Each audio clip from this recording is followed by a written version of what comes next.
قسطوں پر پلاٹ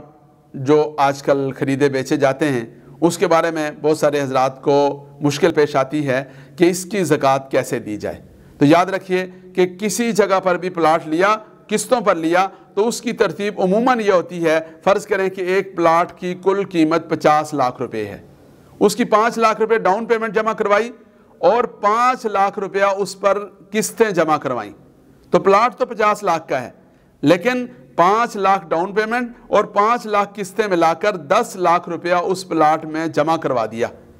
تو پہلی چیز پہلی چیز ڈاؤن پیمنٹ ہو گئی، دوسری چیز قسطوں کی جو رقم ہے وہ ہو گئی، اور تیسری چیز یہ ہے کہ مارکیٹ ویلیو کیا ہے۔ اگر مارکیٹ میں اس پر منافع چل رہا ہے، فرض کریں اس پر 3 لاکھ روپے منافع چل رہا ہے، 3 لاکھ روپے اس پر آن چل رہا ہے، تو کیا ہوگا کہ یہ جو پلاٹ ہے اس پلاٹ پر 13 لاکھ روپے گویا کہ اس کی مالیت ہو جائے گی، اور اس 13 لاکھ روپے پر اس آدمی کو زکوٰۃ دینی ہوگی۔ اس کو تھوڑا سا اور آسان انداز میں سمجھیں کہ اگر یہی آدمی اپنا یہ پلاٹ بیچنے کے لیے جائے گا، تو اس بیچنے کے لیے جب یہ پلاٹ جائے گا تو اس کو کتنے پیسے ملیں گے؟